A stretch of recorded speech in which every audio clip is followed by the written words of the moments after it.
Okay, so welcome back. We finished last time doing the confidence interval for that problem. Page 5 starts out with the exact same problem with a different level of confidence. So let's look at that. It's the same survey where 272 out of 800 teenagers indicated they text while driving, but now we're conducting a 98% confidence interval instead of a 90% confidence interval.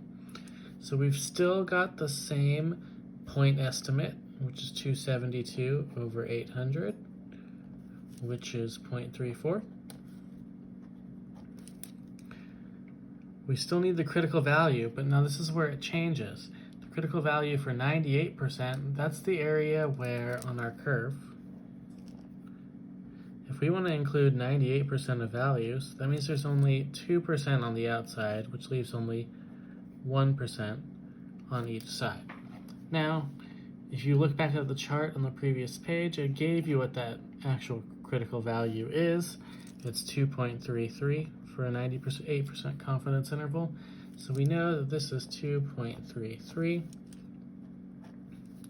My margin for error is now that 2.33 times the same square root from the last time, 0.34, times 1 minus 0.34, or 0.66, divided by the 800 people in here. Now let's see what that is.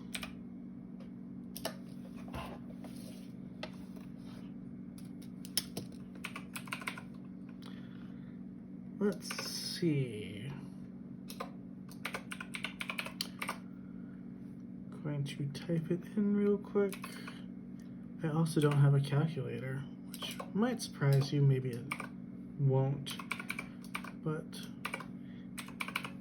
you always use Google anyway in class, so might as well keep doing that.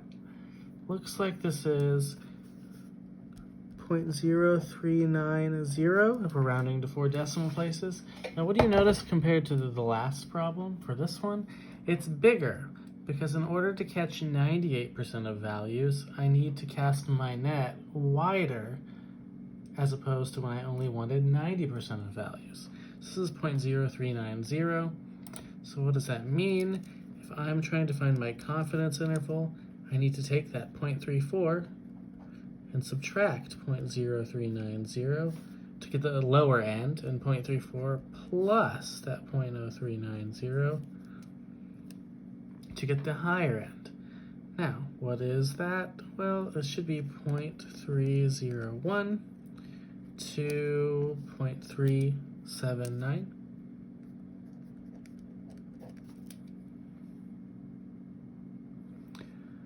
Okay, so lastly, we've got what our conclusion would be.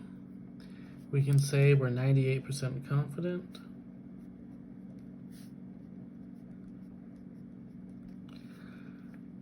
That the proportion of teenagers, or 16 to 17-year-olds, that text while drive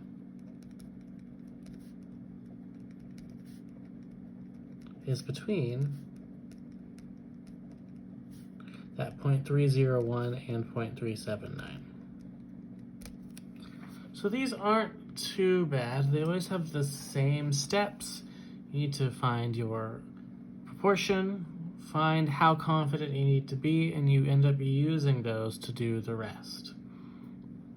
Whatever your margin for error is, it gets added and subtracted to get the two outside edges. Now, so we just talked about it. The more confident you need to be, generally, the wider the confidence interval needs to be to catch those values. If you want to be sure it's there, you got to cast a wide net. So sometimes 95% confidence is a common thing, but sometimes it's more than that if you really, really need to be certain. Now, we can go forwards. Technically, we can go backwards. If you need to find the number of people to get within your margin of error. So this is now page 6. It's a scary looking formula, but it's not that bad.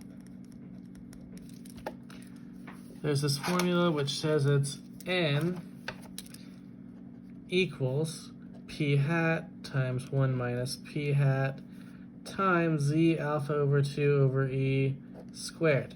Now, this is the same equation as your margin for error was what? Was z alpha over 2, our number of standard deviations, our critical value, times the square root of p hat times 1 minus p hat over n.